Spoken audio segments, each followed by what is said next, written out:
Assalamualaikum, Bu. Waalaikumsalam warahmatullahi wabarakatuh. Maaf mengganggu waktunya sebentar, Bu. Oh iya, nggak apa-apa. Gimana kabarnya sekarang, Pak? Alhamdulillah, untuk saat ini dalam keadaan baik-baik saja. Alhamdulillahirabbil alamin. Oh iya, Pak. Mungkin ada yang perlu Bapak obrolkan dengan saya. Begini, Bu. Sekali lagi saya ucapkan terima kasih dan mohon maaf, Bu, kalau berkenan. Saya ingin mencurahkan apa yang ada pada pikiran saya yang selama ini mengganggu dengan Ibu. Oh, memangnya ada apa ya, Pak?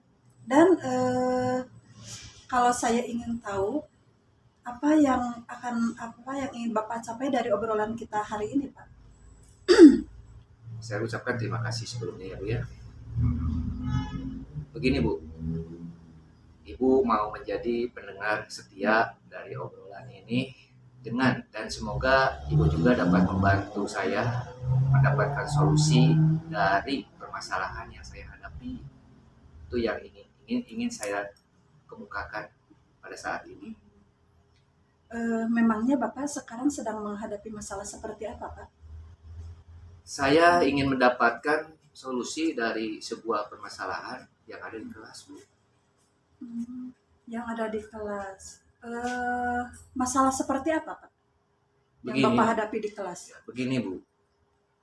Saya lihat saat-saat ini di kelas itu ada sebuah kejadian atau permasalahan. Saya melihat anak didik saya yang ada di kelas, ada beberapa siswa yang memang kelihatannya itu malas dan kurang memperhatikan setiap saat proses pembelajaran. Oh, itu masalahnya. Apakah Bapak sudah tahu penyebab masalahnya itu seperti apa sehingga anak tersebut di dalam mengikuti pembelajaran kelihatan malas dan juga mungkin kelihatan kurang memperhatikan atau fokus dalam pembelajaran? Apakah Bapak sudah tahu penyebabnya? Dan justru itu, Bu, makanya saya ngajak bicara dengan Ibu. Mungkin Ibu dapat memberikan solusi ataupun pendapat, mungkin dapat memberikan masukan terhadap saya pribadi, apa sih yang menyebabkan terjadinya hal tersebut di kelas. Eh, untuk saat ini coba Bapak pikir-pikir ya baik-baik. Apakah selama ini Bapak sudah melaksanakan pembelajaran yang menyenangkan mungkin bagi siswa? Apakah sudah melaksanakan atau belum, Pak? Coba saya pikir-pikir dulu ya, Bu ya. Kemungkinan ada hal-hal yang tadi disebutkan oleh Ibu dalam waktu proses pembelajaran, mungkin itu merupakan suatu temuan yang memang tidak dapat ditemukan oleh saya. Sebentar ya, Bu ya, saya pikir-pikir dulu. Oh iya, Bu, memang kemungkinan itu mungkin salah satu penyebabnya yang memang saat-saat ini dalam melakukan pembelajaran mungkin diterima oleh siswa kegiatan pembelajaran saya itu kurang menyenangkan. Mungkin itu salah satu faktor yang dapat memicu sehingga anak itu malas ataupun bosan di dalam kelas. Oh iya, mungkin itu mungkin saja terjadi Pak akibat Bapak kurang dapat menciptakan suasana pembelajaran yang menyenangkan, akhirnya siswa menjadi bosan dan jenuh. Itu merupakan salah satu faktor penyebab sehingga siswa itu malas untuk belajar di kelas dan juga siswa mungkin kurang fokus atau kurang perhatian di dalam proses pembelajaran. Nah, selain Bapak kurang bisa menciptakan suasana pembelajaran yang menyenangkan, apakah ada hal-hal lain lagi yang menyebabkan siswa itu malas untuk belajar di kelas? Coba Bapak pikir-pikir lagi hal-hal lain yang menyebabkan siswa tersebut malas belajar di kelas. Oh ya, mungkin selain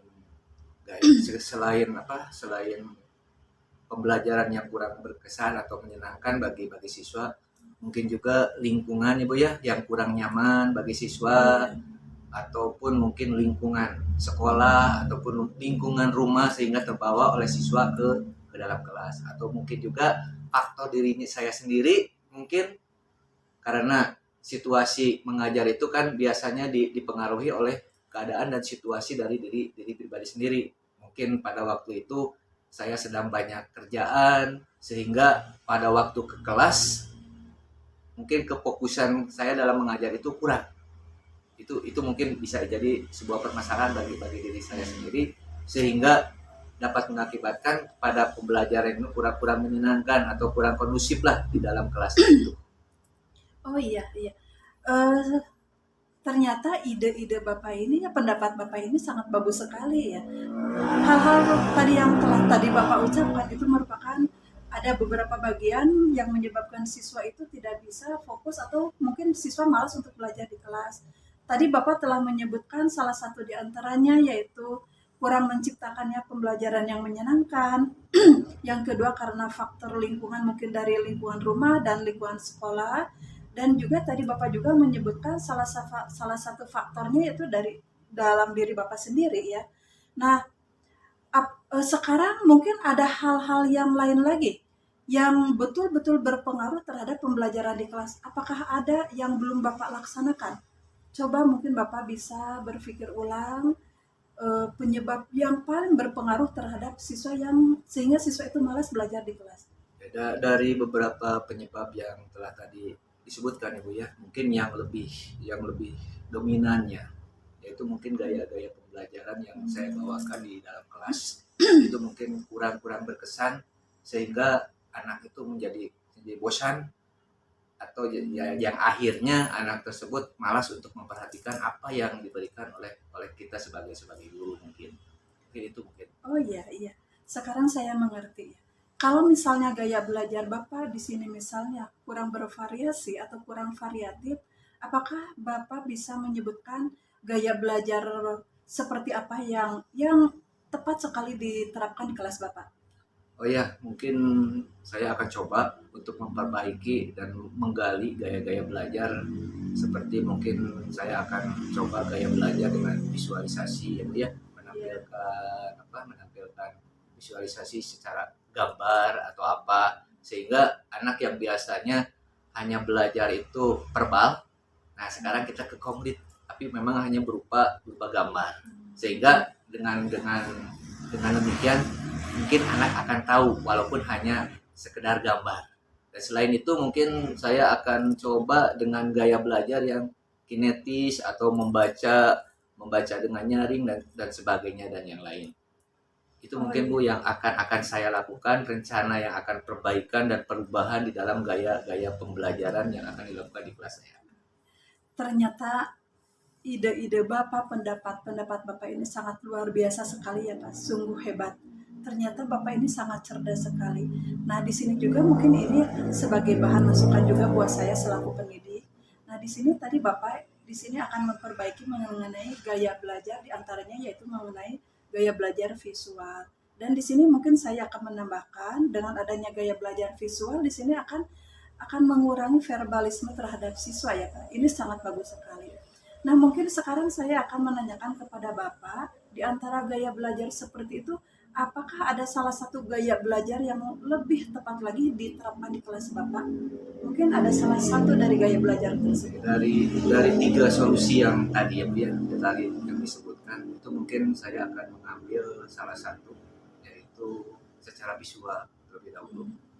Setelah itu nanti mungkin setelah ini berhasil gaya ini mungkin akan diganti dengan gaya yang lain, tapi sebelum maksimal hasilnya dari gaya yang akan diberikan hari ini untuk saat ini, mungkin saya akan mencoba terus sambil ada hasilnya. Oh iya, Gaya visual. iya. Sungguh luar biasa ya Pak ya. Sekarang mungkin saya ingin tahu ya, rencana Bapak ke depan di dalam memperbaiki proses pembelajaran ini, apakah Bapak punya rencana mungkin ke depannya langkah yang akan Bapak lakukan sehingga siswa ini nantinya termotivasi dan siswa ini semangat di dalam proses pembelajaran. Langkah apa yang akan Bapak lakukan? Langkah yang akan saya lakukan itu mungkin salah satunya saya melihat dulu kondisi lingkungan Ibu ya. Sebelum kita mengganti gaya pembelajaran, kita lihat dulu lingkungan baik itu lingkungan sekolah kita, lingkungan kelas ataupun lingkungan rumah dari siswa tersebut. Nah, itu cara hal itu mungkin kita dapat mengidentifikasinya lewat beberapa penelitian atau diagnostik yang kita lakukan setiap awal. Nah, Nah, dari situ dari hasil data-data yang ada, kita akan melihat bagaimana gaya-gaya belajar siswa di rumah. Nah, nanti mungkin kita dapat merangkum dari gaya-gaya bahasa yang ada, gaya-gaya belajar yang ada di rumah, mungkin kita bisa merangkum dan akhirnya kita bisa padukan dengan gaya pembelajaran yang akan kita laksanakan di sekolah atau di kelas. Oh iya, kalau tadi Bapak menjelaskan mengenai lingkungan di rumah ya, mungkin ini identik dengan pembentukan karakter siswa ya Pak tentunya. Nah ini saya mohon penjelasan dari Bapak kalau misalnya ini kita harus memperhatikan lingkungan siswa di rumah yang identik dengan pembentukan karakter, itu maksudnya seperti apa Pak? Ini karena memang pendidikan rumah itu adalah merupakan, kalau menurut saya ya, pendidikan rumah itu adalah merupakan dasar dari semua pendidikan sebelum anak mengenyang yang namanya instansi pendidikan, baik itu TK dan sebagainya sampai ke atas. Mungkin yang awal adalah merupakan basic adalah di rumah. Bagaimana dia orang tuanya memberikan pembelajaran, baik kedisiplinan ataupun cara belajar itu semua awalnya dari rumah. Sehingga nanti pas masuk ke instansi, masuk ke dunia pendidikan, anak itu sudah dibekali dari rumah. Nah, saya ingin melihat bagaimana kondisi keadaan siswa tersebut di rumah di awalnya. Apakah rumahnya itu memang menyenangkan untuk belajar? Apakah orang tuanya juga memperhatikan terhadap siswa tersebut dalam pembelajarannya? Karena saya yakin seandainya ada siswa yang memang sudah disiplin dan sebagainya di rumahnya, maka secara tidak langsung siswa tersebut kalau masuk ke dunia pendidikan, baik itu TK dan SD, khususnya SD, maka siswa tersebut akan terbawa sifat-sifat atau karakter yang telah dibuat di rumah tersebut. Oh iya, hebat sekali ya, hebat sekali, sangat brilian sekali ide dari Bapak. Nah, jadi yang saya tangkap dari pembicaraan Bapak ya, mengenai lingkungan di rumah ini sangat berpengaruh terhadap perkembangan siswa, terutama pada pembentukan karakter dan sikap siswa, karena ini menjadikan fondasi atau dasar untuk masa perkembangan siswa selanjutnya.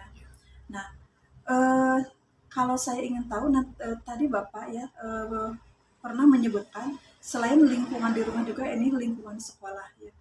Nah, coba beri contoh lingkungan sekolah seperti apa yang bisa berpengaruh terhadap perkembangan siswa di dalam proses pembelajaran. Lingkungan sekolah yang cocok atau yang baik bagi anak sekolah itu mungkin keadaannya nyaman Bu, baik nyaman itu dalam artian bisa kebersihannya, mungkin keamanannya bagi siswa, toleransinya antara siswa dengan siswa itu tidak ada yang namanya perbedaan. Nah, di situ kita harus menanamkan awalnya bahwa kita di sini kalau seseorang sudah masuk ke sebuah sekolah berarti memiliki kedudukan atau kebersamaan yang sama. Dalam artian kalau sudah terbentuk kita kebersamaan dan kegotong royongan yang ada pada siswa, maka tidak akan terjadi yang namanya saling ejek, saling apa. Jadi harus menerima lah istilahnya, kalau siswa itu harus menerima keadaan apapun dari temannya dan dia mau bergaul dengan teman yang bagaimanapun. Oh iya. Ya, sekarang saya paham ya Pak ya, saya mengerti. Mungkin maksud Bapak kalau misalnya lingkungan sekolah ini kalau bisa dikaitkan ini sebetulnya dengan filosofi Ki Hajar Dewantara ya Pak mengenai Tuturi Handayani. Nah, di mana di dalam pembentukan pribadi siswa ini ya tentunya harus ada contoh teladan dulu dari guru ya Pak. Yang pertama itu yang filosofi yang pertama Ingar Samangun ya, nah yang kedua dan yang ketiga juga di sini Tuturi Handayani memberikan dorongan dan motivasi. Nah, kalau misalnya di sini guru sudah memberikan teladan yang baik, mungkin nanti siswa juga akan meniru apa yang dilihat oleh dia mungkin ya. Dan kalau misalnya siswa sudah bisa melihat contoh sikap yang baik dari guru, terus siswa meniru, terus diberi bimbingan oleh guru dan akhirnya didorong oleh guru, dimotivasi dan akhirnya nanti siswa mempunyai perilaku sikap yang baik ya Pak. Mungkin itu ya. Terima kasih, di sini Bapak sudah sangat banyak sekali memberikan ide-ide yang sangat brilian. Nah, untuk langkah ke depannya apakah ada yang lebih berperan terhadap proses pembelajaran di kelas, dan akhirnya nanti siswa itu bisa merubah sikap menjadi lebih bersemangat, termotivasi. Apakah ada hal-hal langkah yang lebih penting lagi? Kalau saya pikir mungkin langkah-langkah selanjutnya selain langkah-langkah tadi yang menciptakan suasana kelas yang nyaman, itu mungkin lihat dari pribadinya guru tersebut. Apakah guru tersebut mungkin bisa jadi tauladan atau tidak? Karena kita lihat, kita jangan hanya ini contohnya ibu ya, kita jangan hanya memberikan perintah terhadap siswa. Misalnya kalian harus tepat waktu masuk, sedangkan gurunya sendiri pun itu kadang-kadang waktunya suka telat. Itu mungkin salah satu faktor. Jadi kita sebagai guru, jadilah tadi kata ibu itu tadi tauladan yang baik. Jadi apapun yang dilakukan, apapun yang dikerjakan oleh guru selama pekerjaan tersebut mungkin baik, mungkin itu bisa jadi tauladan bagi siswa.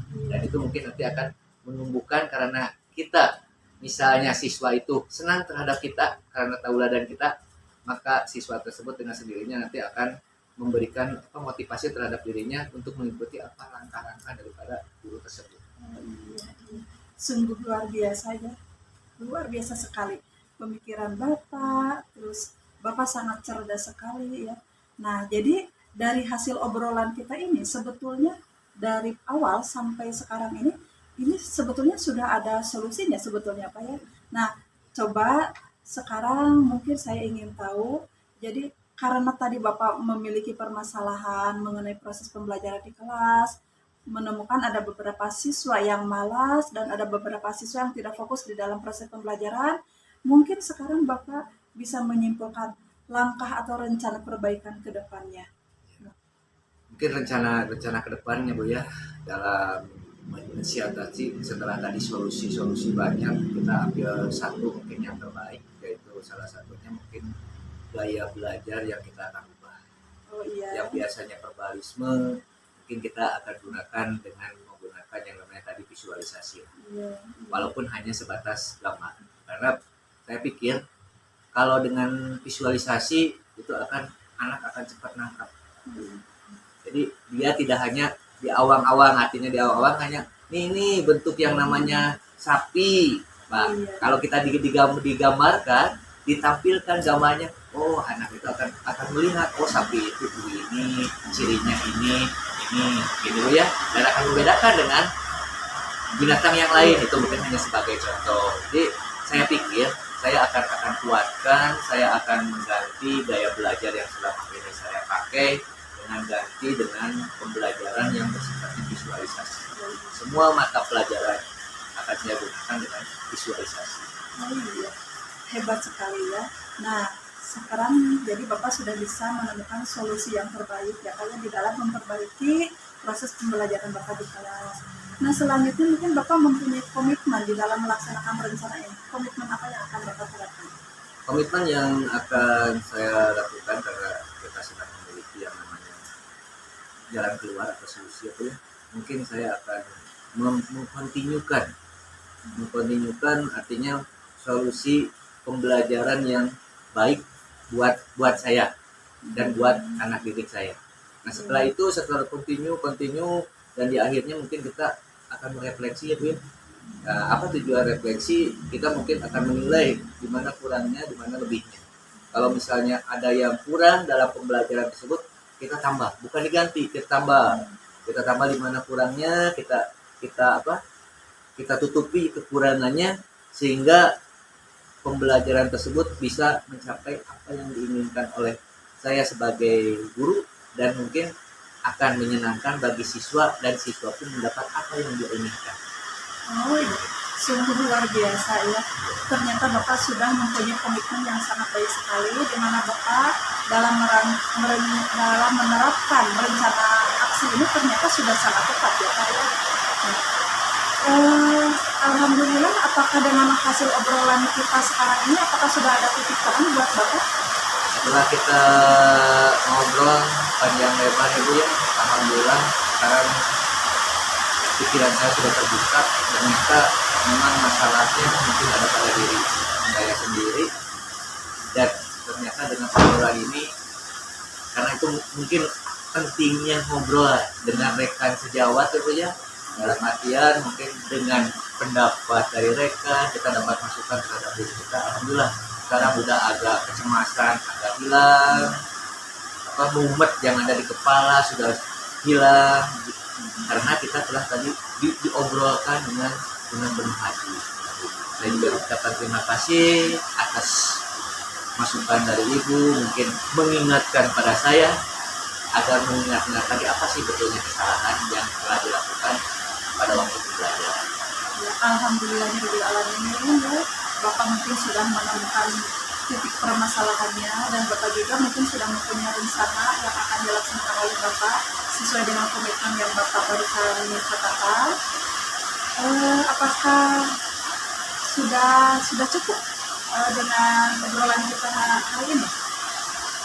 Mungkin untuk saat sekarang sudah cukup, tapi mungkin kalau ada permasalahan lagi kita hubungkan lagi Bu ya, mungkin dari ibu atau dari rekan yang lain ada bisa masukan tentang nanti direfleksi mungkin ya Bu ya, direfleksi. Bagaimana refleksi? Karena refleksi itu kan bisa dilakukan oleh orang lain, menilai pada diri kita, sehingga itulah menjadi masukan, menjadi motivasi bagi saya untuk memperbaiki atau ke jalan yang lebih baik lagi.